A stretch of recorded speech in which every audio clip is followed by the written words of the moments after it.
Coming up today, after watching his wife survive cancer treatment, he was inspired. Meet the man and see the message he hopes will inspire other women facing cancer.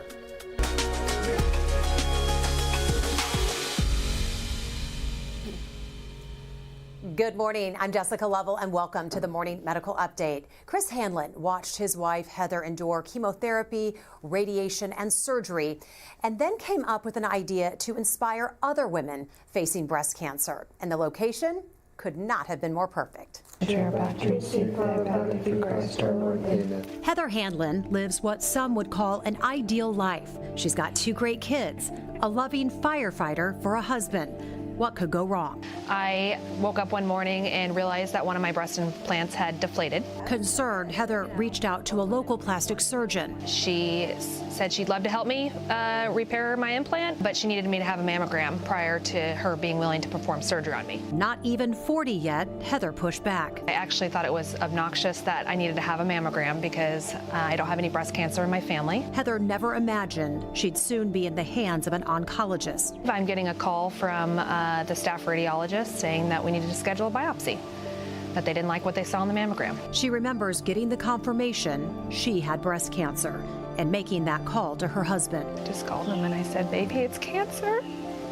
Sorry. Next, telling their kids.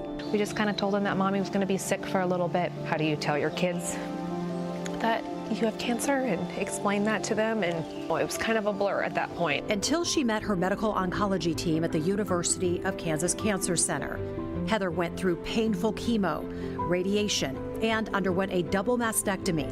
While Heather was going through treatment, Chris found inspiration from those around him. Members of the fire department, I've been on the fire department 20 years. That's like a And our church,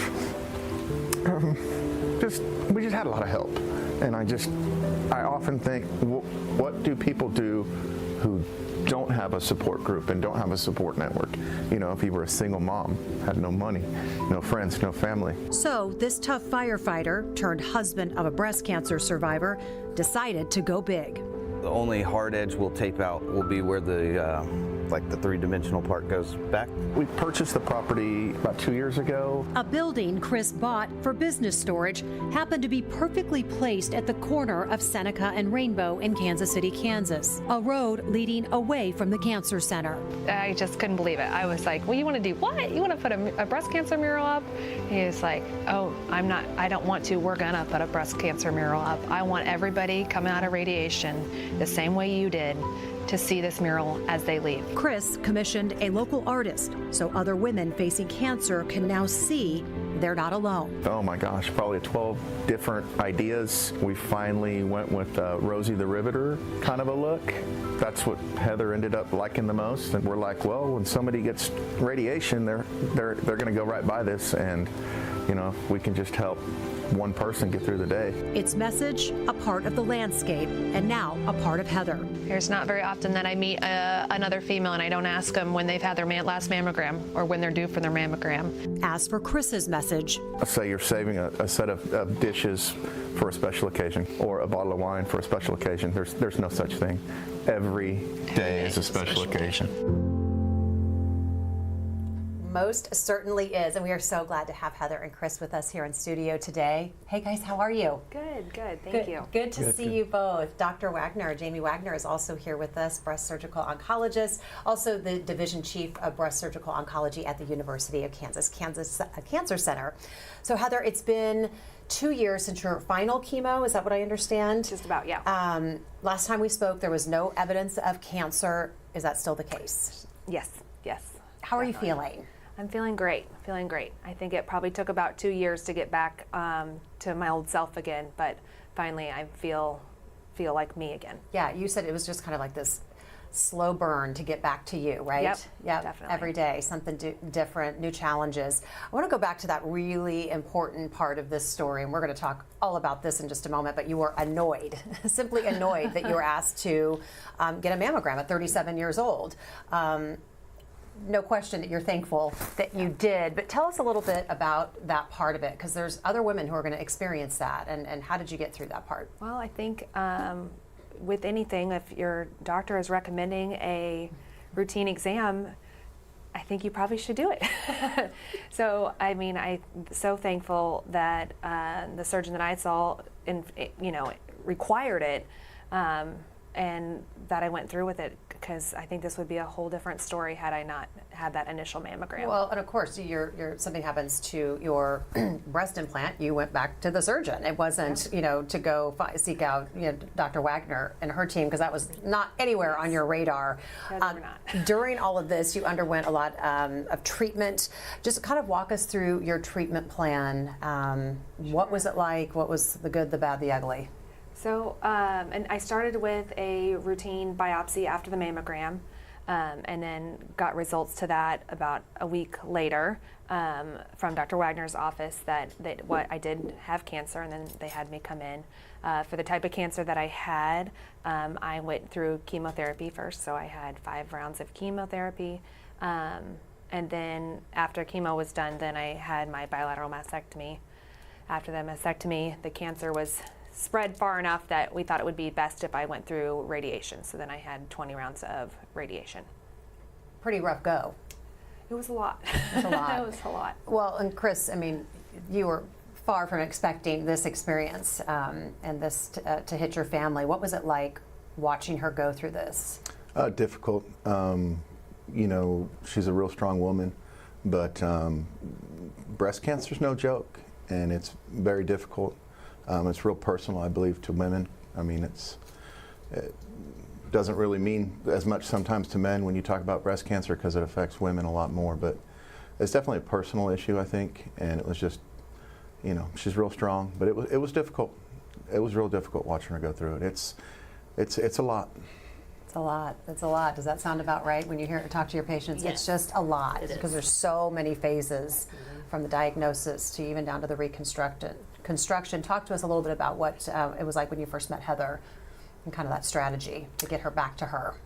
To herself today. Yes. Yes. Really it's that multidisciplinary plan. We talk a lot about that with breast cancer treatment, but truly Heather really embodies the success that can happen when we bring all the right people together. But it's also, it's right size and right order of everything. Breast cancer is more like a family of breast cancers now, with a lot of personality types. So the most important thing was first identifying, as Heather had stated, what was her personality type. And based on that, we knew that she needed chemotherapy. And we have targeted therapies that are involved with that specifically for her, which has truly revolutionized the survival rates for her type of breast cancer, which is great. And in those instances, we want to give that chemotherapy when appropriate before surgery. There's a ton of benefit, as she did experience, of reducing the size of the cancer, helping with the surgical approach. But also then when we remove it at surgery, we can see how well did that chemotherapy attack that and kill the cancer. And based on that, there may be additional targeted therapies that can now be given, continuing at an even higher level to help with survival. So you have this huge team of support at the Cancer Center. Yes. And as you well know, when patients go home, it's so important for them to have some type of support when they're back out in the world getting through this. So Chris, we're going to bring you back in here. And you mentioned it. I mean, what happens when somebody doesn't have that support system around them, whether it be work and church and friends and family? What made that stick out to you so hard? Well, it was a very difficult process with the support. We had 2 health insurances at the time. We planned for a rainy day, and it was raining. And we have a lot of support. We have huge family in town, friends and church members, fellow firemen. And I just thought to myself, I kept thinking, this is extremely difficult to go through. What if we didn't have that support network that we were fortunate enough to have? Yeah, And that's what really, I'm just real thankful for the support that we had. Right, and you wanted to find a way to do your part to reach out and give support to women who may not have it or certainly need it in that moment as they're walking away from their treatment. So tell us about this mural, this very special, well, we just think of it just of a box of a building. There it is, just a gray building turned into something really special. Tell us the story. So Heather had radiation down the street. It's like maybe 2 blocks away from the building that we own, and we thought this would be a good spot for some advertising at first, and then, you know, Heather gets cancer, and I was like, no, this is going to be a spot for hope. And so we just wanted to put a message there for everyone going through radiation, chemo, breast cancer, you know, just hope. Hope. Yeah, I love that. As a cancer survivor, Heather, you know, how important would that be for you? And now knowing that other women get to see that, just a little glimpse of stay strong. We've got you. We're here for you. You've got us. What does that feel like? Yeah, I think in talking to other cancer survivors who've gone through the Mural, it hits you kind of when you don't expect it. So, you know, I think when you drive by the Mural and like you see that, it just kind of hits your heart hard. You're like, oh, this community cares. Like the Cancer Center already wraps themselves around you, but then to see that extended outward to the whole community to wrap themselves around you, like that you're not alone, that we were going through this with you, and that you have support and people love you. And that's, for us, that's what we wanted other people to feel, and that's what I feel every time I drive by that Mural. Dr. Wagner, pretty cool. You didn't see, was this the first time you have seen it, or have you driven by it? It was the first time I've gotten to see it. Pretty cool, huh? Yeah. Yeah, I honestly, hearing Chris describe it, and when he talked about the hope, it literally gave me chills, because that, it's the support, but also don't give up on hope, because we could be so successful in this treatment. I want to talk about mammograms. It is recommended at age 40 to get a mammogram. Heather was 37. What should people be looking for? You know, we're thinking 37, that's too young. It wasn't on her radar. She just wanted to fix, you know, her implant. What should we know about this? Because I got to tell you, you've been on the show, we're not even halfway through October, and I feel like we're already seeing these stories of women under the age of 40. That's concerning. It is concerning, and it's, you know, this fine balance that I think as the breast cancer treating community and recommendations come out for when you should be screening for breast cancer. We have had a lot of young women on the show already in the last couple of weeks, because we want to highlight what we do know about cancer under the age of 40 is they tendency to be more aggressive cancers. So we need to have some awareness, actually heightened awareness, if something is different about your body, something has changed. You know, I speak a lot about just self-awareness, know what's normal, and if it doesn't feel normal, advocate for yourself and have it looked at. But when we look at all of breast cancer, only 5% of breast cancers that are diagnosed every year are in women under 40.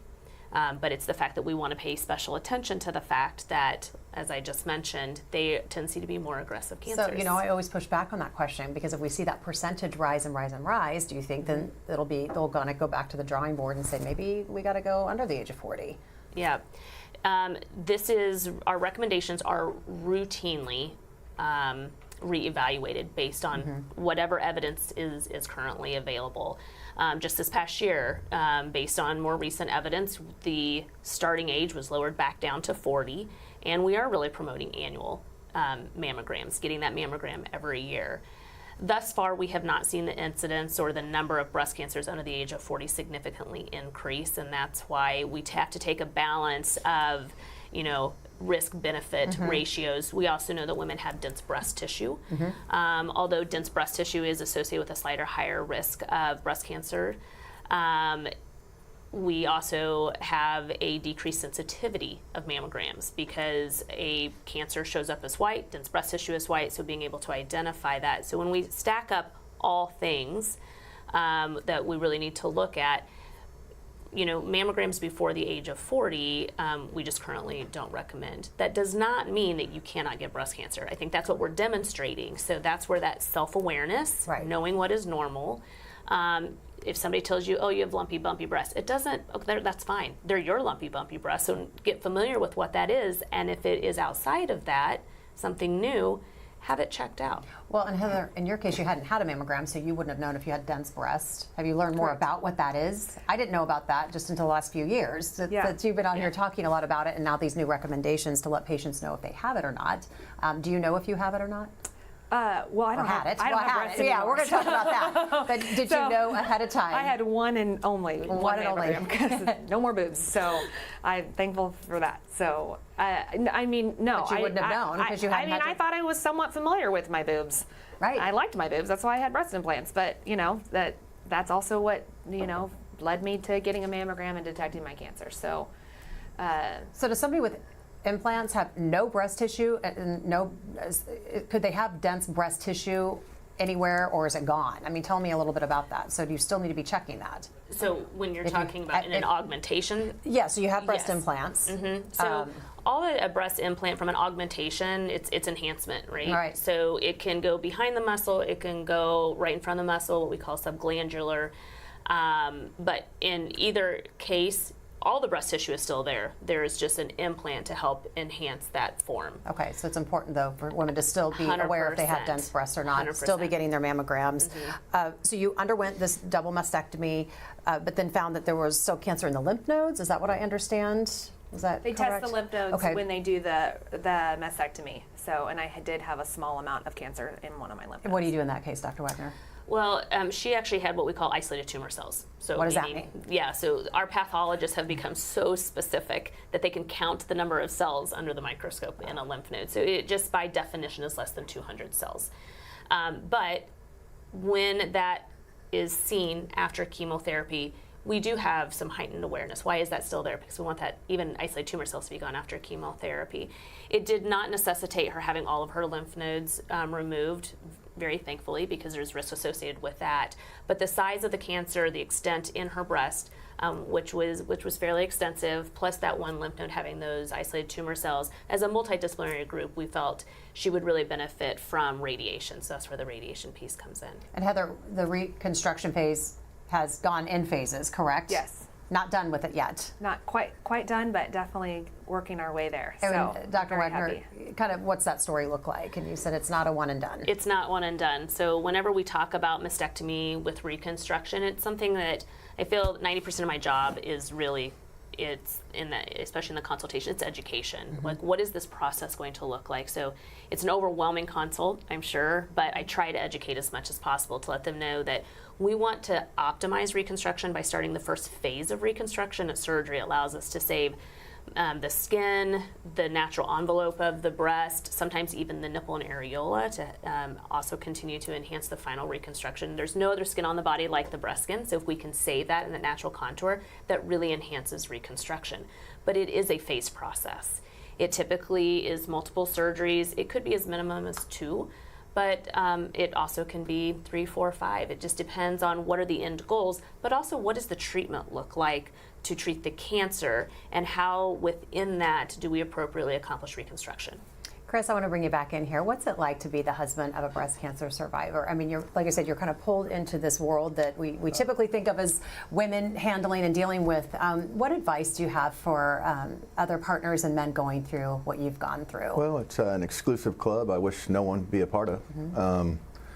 I would say just be present, listen more than you talk, do some research, don't do too much research.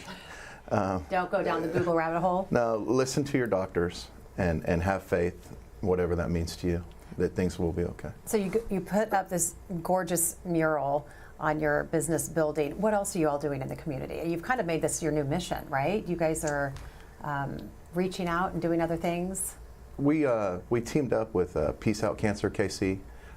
They provide automatic lift chairs for women who are going through cancer, mostly breast cancer. After surgery, a lot of them cannot lay flat, and so Peace Out Cancer KC provides these healing chairs, and we've teamed up with them. We're actually having an event this Friday, block party, for in front of the mural for Peace Out Cancer KC. Anybody can show up? Yeah, 5 to 10. Okay. Please. Come to the mural. I love it. It's like a gathering place Yeah, now. it's a fundraiser, so we're trying to raise some funds. Great All work. is welcome. Great work. If you have any questions, be sure to put those in the chat on our YouTube or Facebook. You can tweet us or email the Medical News Network. Info is right there on your screen. Let's get a check on our COVID count from Dr. Dana Hawkinson. Good morning. How are you? Hi, I'm good. Hey. Yeah, we have some new numbers. We didn't have them yesterday. So we have 14 active inpatients. We do have a little bit of information about those. We have 2 in the ICU, but none of those are on the ventilators. It's a little bit harder to get that information now, Jessica, as we have to pull it manually. The systems in place that we had at the height of the pandemic, we just don't have right now. So, but I can say that we do have 2 in the ICU and none on the ventilators of those 14 active infections, which is good because we had, I think, up to 20 or 22 active infections. So going down in the hospital, and that's always a good thing. All right, great. Thank you for that update. I want to ask you about something else. We talked a lot about long COVID and the symptoms that can last for months. A new study suggesting there is something that researchers are labeling what's called long cold. Yeah. That's to say symptoms can last for weeks or months after any type of respiratory virus, not necessarily COVID, of course. So why haven't we heard about long colds before? Is this a big deal? Is this something new? Yeah, I think it's important to understand. It's because we've probably all lived with cold and had colds, since we were born. COVID is brand new, obviously, and so it affected and infected so many different people, so many people around the world. We know that just the impact of the pure numbers is greater. In addition, what this study showed, it was in the UK, and they looked at about 10,000 people. There were unvaccinated people who had gotten COVID, and then there were also people who got other cough and cold viruses. And what they saw was that even after 4 weeks after that initial infection, people were still having symptoms, even if they had colds. Now, the symptoms differed a little bit in the long COVID versus the symptoms that persisted after a typical cold.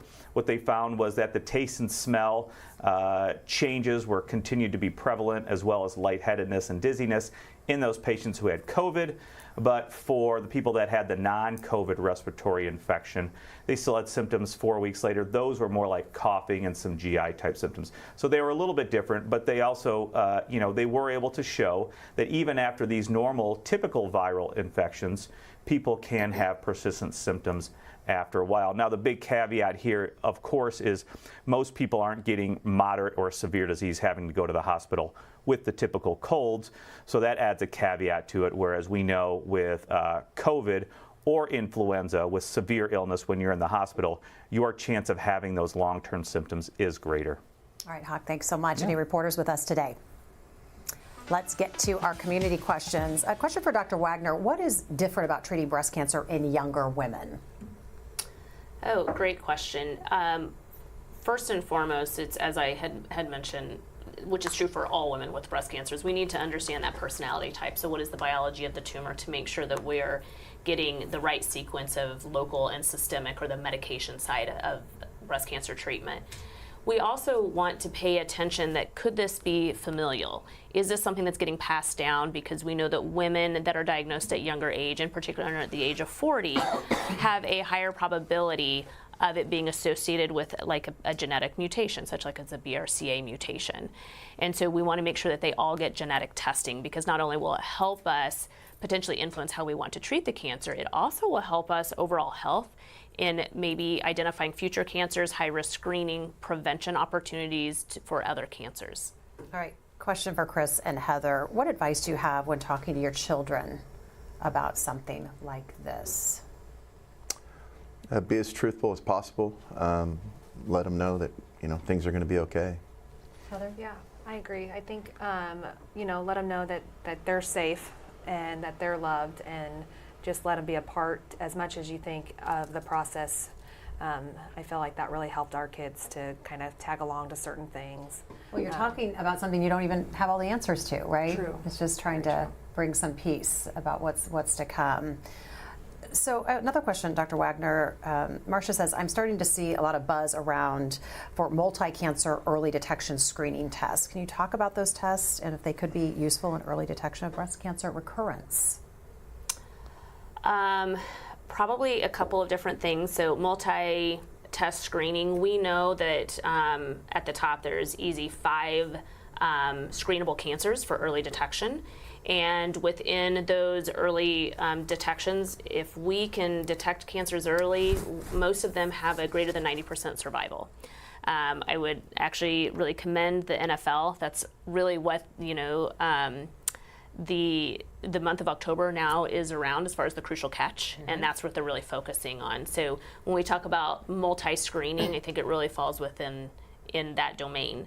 As far as recurrence, that is just meaning this cancer coming back.